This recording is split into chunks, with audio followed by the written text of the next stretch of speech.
we are back in Miami, April 2023. And as with all great things, evolution is a natural process. We realized here at Meat Unshackled that I am Captain Kirk and George is... George Tancher. Oh, he's Spock. He's Spock. He's the chief science officer, and I'm the crazy guy just jumps out there and does things.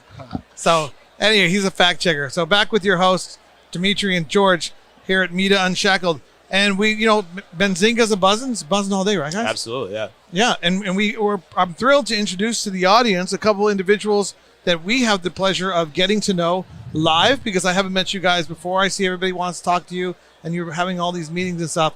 So Eric, I said, hey, we need these guys on the show. So I get to meet Michael and Austin live in front of the studio audience, talk about what you guys do, and see how it relates to the rest of the cannabis ecosphere. So who wants to go first? We start with Michael? Michel. Okay, well, okay. Fact checking. he fact checked me. So what? I'm going to put an A there. Michel. Yeah, Michel. That's okay. You guys won the World Cup. We never did. So, that's a thing. No, did we ever win the World Cup? No, we haven't won the World Cup. Okay, Michel Thomas. Yes. Okay, it doesn't have a French accent. Well, Michel Thomas. Michel Thomas. Michel Thomas. Okay, That's see, it. I can screw everything up. You are the CEO of Echo Channel. But how did you get into cannabis? Where did you come from, and how did you end up here today?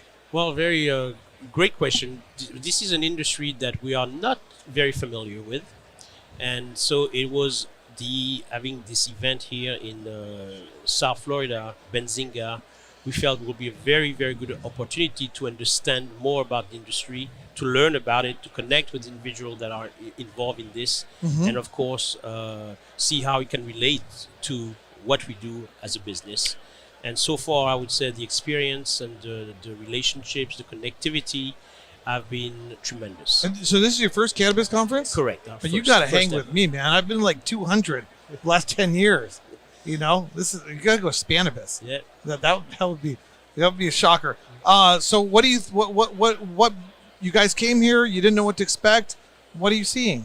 Well, first of all, I see a lot of enthusiasm about this industry. I see this incredible I'm not even saying it's emerging, because it's not emerging, but it's an incredibly incredible industry.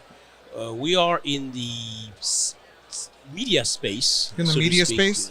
but we call the eco channel, which is what the name stands for. We focus on businesses, individuals that are in the green and blue economy.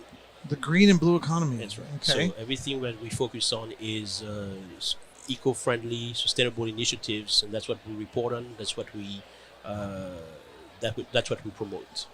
Have you met Chris Day? Not yet. Oh man, we got to introduce him to Chris Day. Okay, we'll get to that later. Yes. But so Eco Channel was founded when? The Eco Channel was founded 3 years ago. We're gonna celebrate the 3-year anniversary of the Eco Channel on April 21st, Earth Day. We wanted to start this business on Earth Day to make sure that it's a good aura for an eco channel. So we'll be celebrating 3 years of the business in about 10 days now. Okay, and where do people watch or see the Eco Channel online? And where? Primarily, before we started the Eco Channel, we also were a broadcast TV company on cable television. But for the past 3 years, since the Eco Channel has been born, we are primarily on streaming platform. So you can find us on Roku, you can find us on Amazon, and of course all the other social media platforms that exist. So there's a lot of different shows on the Eco Channel, or how's that work? Well, there is probably right now we have close to 200 hours of content, which is quite a bit. And we focus on documentaries primarily, interviewing businesses, just like you guys are doing. You can put Meat Unshackled on your Eco Channel, and if you make any money, you can have it. Absolutely. Oh no! Wait, we can't give it away. But the whole idea really is promoting businesses that are either already green or are in that process of trying to be more eco-friendly, more sustainable, and showcasing what they are doing towards, of course, making our planet healthier and safer. We at Mito, we are like Kermit the Frog. We are as green as they come. That's awesome that you guys focus on this. Well, who came up with the idea for the Eco Channel?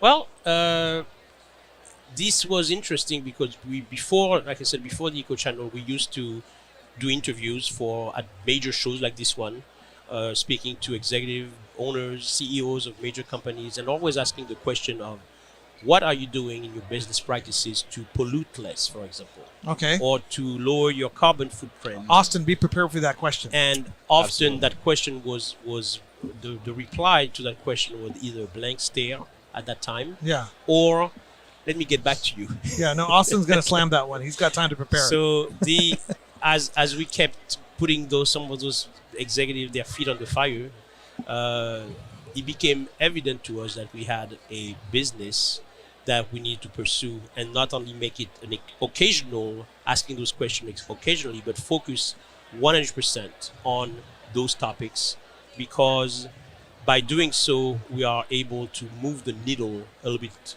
better in the right direction. I love it. This is really good stuff. And we're going to continue talking about the subject and what you guys do.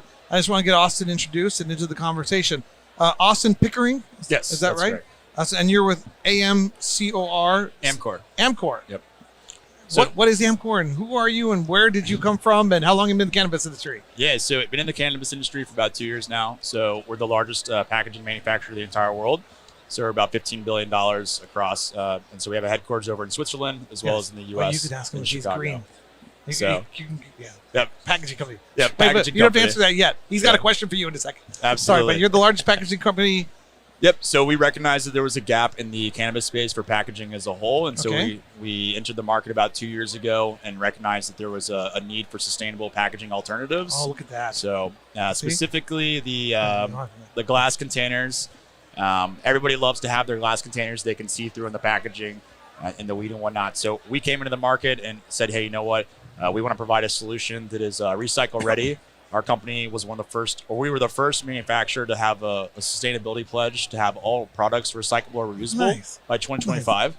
Michelle, this is not a setup. This is like, we didn't plan this. This is not planned. Okay.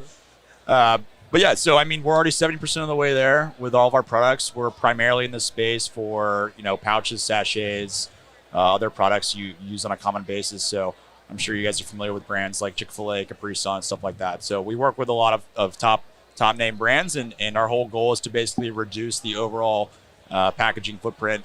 Even though we're a plastics company, I know plastics has a really bad rep, but I asked Michelle earlier the question. I said, would you rather have a package that is reduced by 10% for your overall size, or would you rather have the package extended by a shelf life of 1 day? So I'll ask you the same What did question. Michelle say? He hasn't answered yet, so he could answer. Yeah. I wanted to save it. So what's your answer? Oh, my answer. Sorry. Oh, what's your answer? Yeah, you can answer. Well, whatever's better for the nature. That's a good answer. Oh, could you ask a question again, just so I give them my numbers Yeah, right? so it's would you rather have your package reduced by 10% or increase the shelf life by 1 day? So for instance, I'll use the example of like chicken.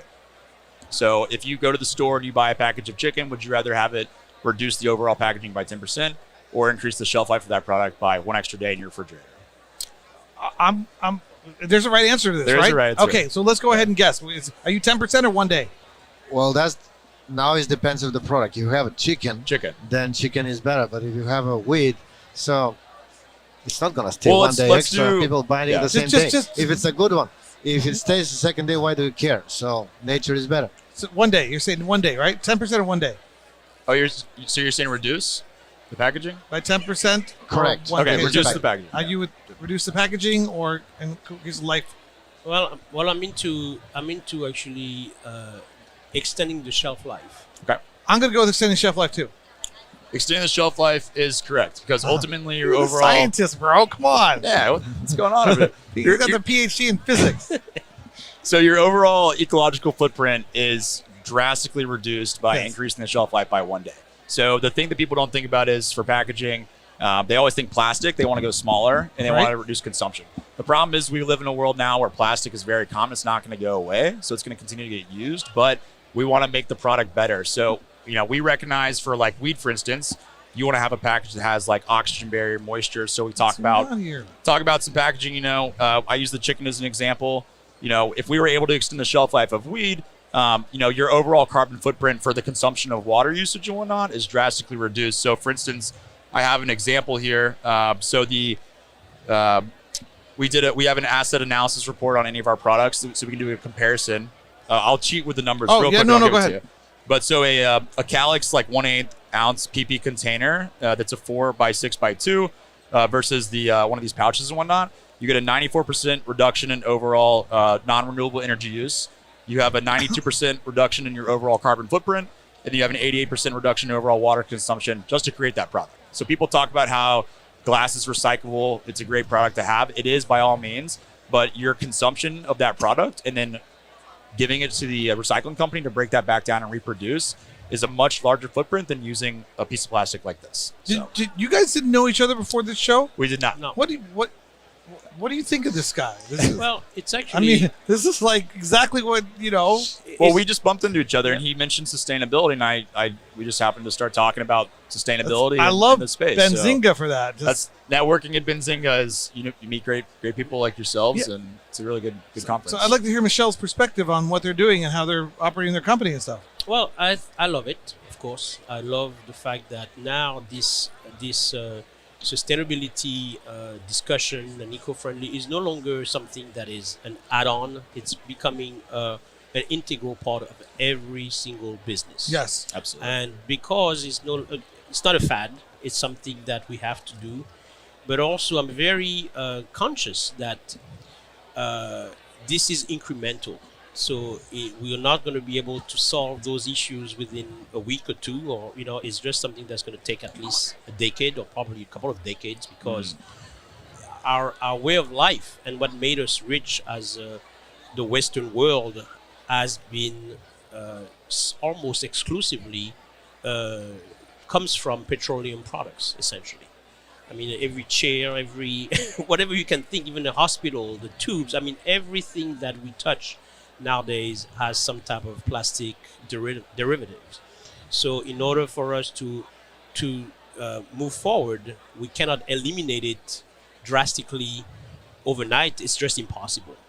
But it is possible to actually reduce it, to reduce our consumption, and find alternatives to some of those products in the best way we can. Yeah, absolutely. Through technology, of course, through education. And that's what we do at the Eco Channel. So we promote those businesses, those individuals, of course, that are willing to take that first steps. Okay. No, that actually sounds fantastic. And what kind of reception? And my feeling for the last 10 years of the cannabis industry, it's very pro-environment, eco-friendly, sustainable. Yep. The consumer and the patient tends to be more in line, even if they're not educated and really active in that space. The preference is towards that. Yeah, period. Absolutely. And are you guys finding the same reception in your packaging and stuff? We are. So there was a statistic that was thrown out earlier from one of the speakers that I think it was like 80% of consumers would not mind paying a little more for a package that costs a little more for the sustainability aspect and the piece for it. But the reality is that this actually is cheaper as an alternative solution than what's currently out on the market. So it's a win-win not only for the company to save money and grow profit margin, but also for the consumer as a whole on the back end. I know that plastic gets a bad rep, but ultimately your overall environmental, ecological footprint, carbon footprint is a lot lower using one of these packages versus a glass container or a plastic container in that consumption.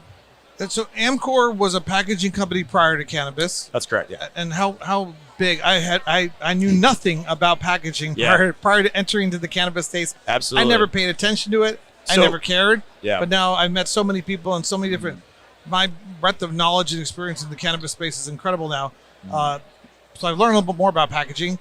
But what was Amcor prior to cannabis? So we have 35 plants in the U.S. And so we're the largest packaging plastic supplier in the entire world.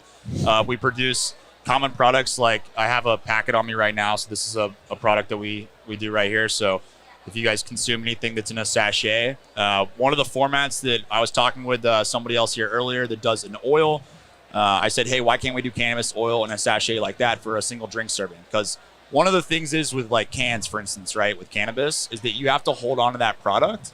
And in these dispensaries, it takes up all this space in the back room. So you could have 5,000 of these in 2 cases, right, on site at a dispensary, or you could have 5,000 cans in the back for storage that you have to hold on to. And now they're wasting that space that could be utilized for something else and help that business grow, be more profitable, and utilize it for something different. What about the impact it has upon the quality of the cannabis? I mean, do you guys take that into account, and how's that absolutely understood? So it's great. We have a facility in Neenah, Wisconsin. That's a $300 million research and development facility. And we have all these environmental chambers that do specific like testing. So if you were to be living in like a temperate environment or like a cold environment, wherever you're storing your packaging, to see if it affects the integrity of the product itself. So we do a shelf life testing of the product to see if it has any oxygen barriers or moisture barrier issues, if there's any potential problems with that. So it just depends on the flower, or if it's like chocolate gummies, we do all the testing. And what kind of you guys penetration do you have into the market now? Did you go to MJ BizCon last year? Some of my colleagues did. So Dan right over there, he was at MJ BizCon last year. So yeah, we do have a presence in MJ BizCon. This is my second time at Benzinga. We're looking to bring in the full team to be a keynote speaker next time. So we're really getting involved in the space overall. What we're trying to do is create a standardized packaging format for the entire industry, because a lot of people are using small key players and these small packaging companies. But if we can create a sizing for the entire industry that says, hey, a 4x6 is a standard for an eighth, or hey, a 4x10 is a standard for an ounce, something like along those lines. Then we can tell the industry as a whole, like, hey, this is what's available, and then it can all be sourced from one location. That's really good prices. So what makes packaging better? If you have few vendors, you have few vendors on the show, how is select better packaging? How is Amcor packaging better? Yeah. Versus which format? Napkin? Just pick one. That's easy. So yeah, the Calyx container that I was referring to, it has the same properties as being able to hold oxygen barrier and moisture. So overall, it's going to have the same integrity in a pouch versus in a container itself. Also, the advantages of having a pouch like this, I have a package over here from this company. Even more packages. I do, yeah. So this is one I... He's like that guy with the watches in New York. Just pull it up. If you need a watch, I got one in my jacket. Yeah. Got packages lined up here. But so that's an interesting pouch. That's a format that we could do right now. It's not one of our current products, but I like the packaging. I love the matte feel on it. So, and this is right across the booth from us right now. It's called Band. Shout out to Band. They do gummies right there. So, but this is a format that we can do, and it's one of those things where the benefits of moving to a pouch versus one of those containers. They're also we're CR certified. We go from a federal standpoint versus a lot of these other companies get loopholes through the state legality. We do a hard stance from our team across the board from a federal guideline on what is CR childproof certified. Mm-hmm. So we actually we get it tested third party. It takes about 8 weeks, and they do full testing with children, grandparents, and whatnot to see if they can get into these containers. Childproof stuff. Childproof stuff. Make sure it is fully childproof, because you don't want your kids. Some of this packaging starts to look like candy, and if a kid picked this up and they were to look at it, they want to make sure it's secure. And so a lot of the consumers say, hey, well, I'm going to keep it in a Calyx container because I know that that's a more secure package. But they test this and they make sure that it is 100% childproof, safety certified. We also have our own testing facility that we can bring people in with a two-way panel mirror. We line up a bunch of cameras and we do our own testing internally too.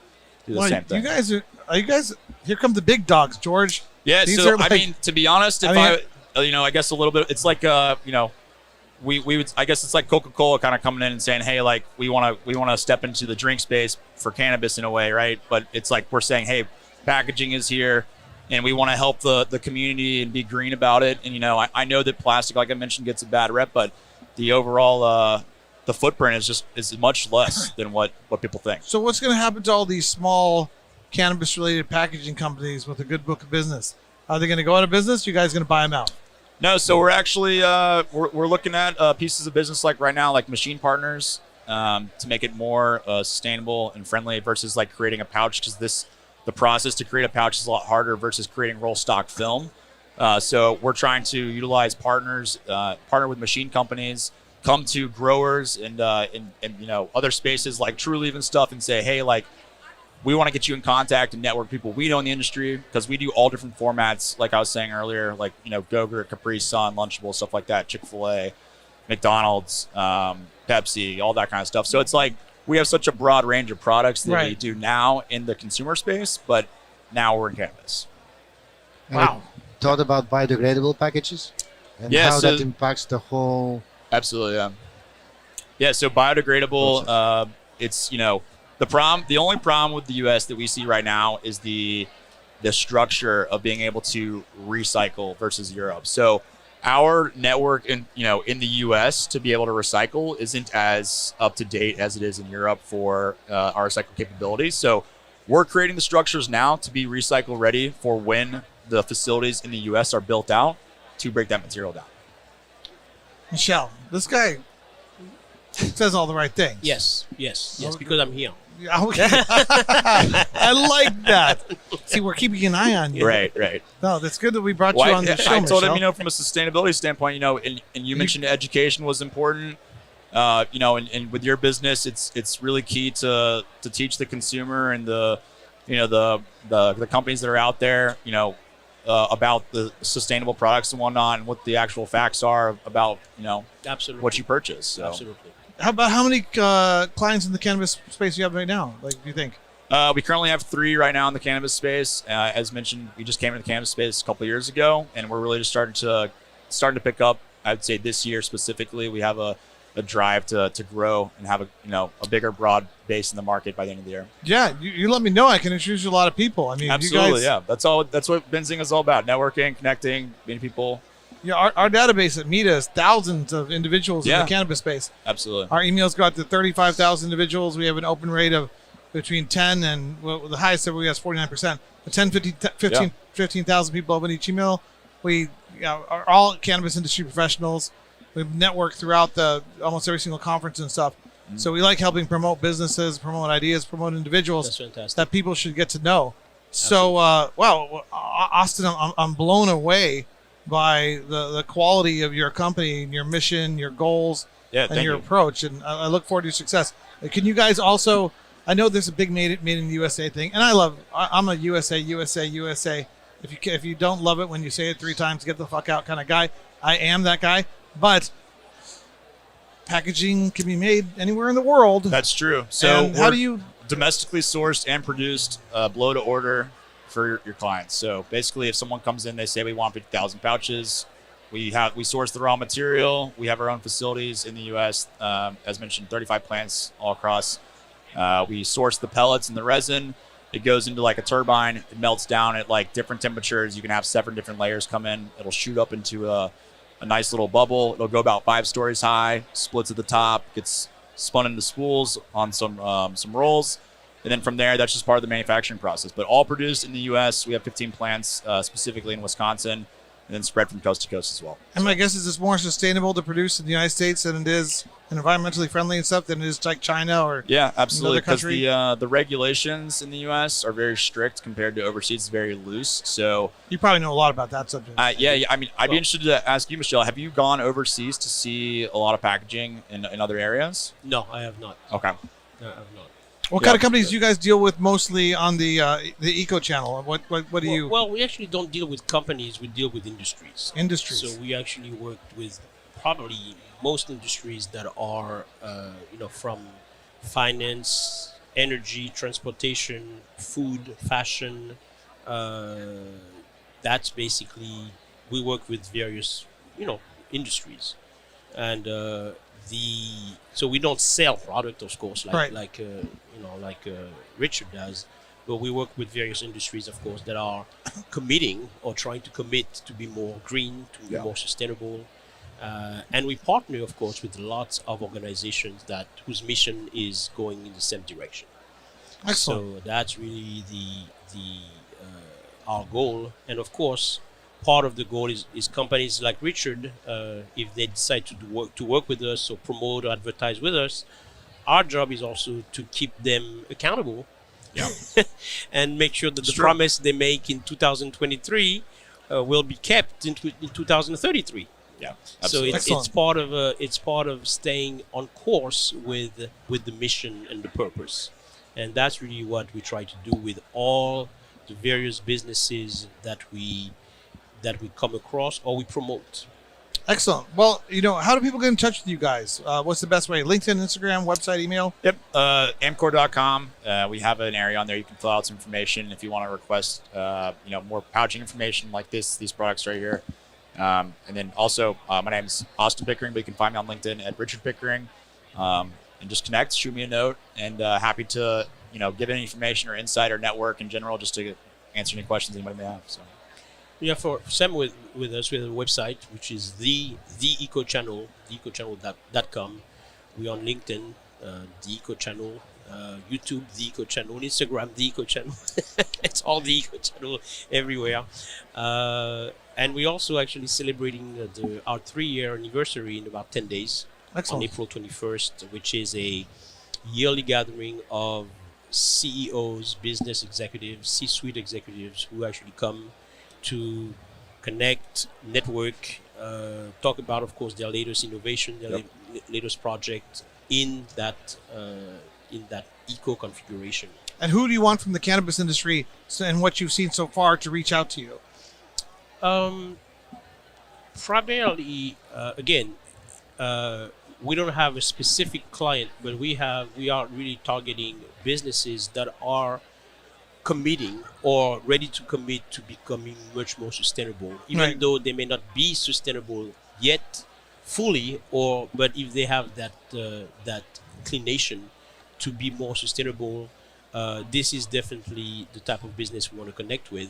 Right. We also support a lot of ESG practices, and since we started, we actually have seen a remarkable phenomenon in that space, which is we're not quite there yet, but we will probably in about 3 or 4 years at a point where you will have companies that, and they're actually working very hard now, actually able to produce product of all sorts, whether I'm talking about jet fuel for planes or cars, or your suit, whatever your clothing, that are able to actually manufacture those kind of items at a cost that is, if not similar to what you are paying now, right, or even at some points cheaper. And those products are sustainable, biodegradable, and when that happens, you will have, of course, an extraordinary change, because why would you pay the same price or cheaper for something that is toxic? When you can get the same exact suit at the same price or cheaper. Absolutely. And when that happens, of course, you'll have an incredible change, a worldwide change, I would say, in regards to how consumer buy product. Well, Michel, I'm definitely gonna Michel Thomas. I got it right. So Perfect. That's okay. I was rooting for Argentina. Wanted to make sure I got that right. Come on, that was a joke. Anyways, although we were happy Messi finally got it. Mbappe, is that his name? Oh yeah. Mhm. Amazing player. I mean, What a great game though, right? yeah. Incredible. Mbappe I think he's better than Messi. Honestly, I do. Honestly, I'd have to throw up a vote counter on that one. No, honestly, I was rooting for Argentina all day long because Yeah. Messi's put his time in, but Mbappe, my God, I mean, Great just player. unbelievable. Anyway, so sorry, just bring it up because you're French and I haven't talked to a French guy since the World Cup. We interviewed Ronaldinho not too long ago. Oh, you did? Yeah, no, Good. again, because he's actually became an investor in a breakfast product, acai Yeah. product, berry acai, yeah. which is organic, sustainable product. And again, so when you mentioned to me a specific industry, we are involved in many, but those are the companies that come to us or we work with are companies, of course, that are in that movement of being sustainable or organic, vegan, and so forth. So Well, we're just getting to know each other, and my specialty is connecting people and helping them work together. So I'm going to Google you, research you, understand a little bit more about the Eco Channel, figure out how we can work together. Certainly. You're an easy, I'll just send you business. Perfect. That's an Love easy it. one. Everybody needs packaging. So we can do Absolutely. something more complex strategically. And George, any final thoughts for the gentleman here? At this point, I value everything that is helping our nature to be more eco-friendly and to be better serving our needs, packaging. And into especially this new green space. So absolutely amazing podcast. Yeah. Well, thanks for having me on. And, excellent. It's all pleasure in meeting you. Yeah. So it's always been nice to meet you guys. It was the right. It was the right. It's the right thing. All right. And we will be back with another episode of Meat Unshackled with more people from Benzinga.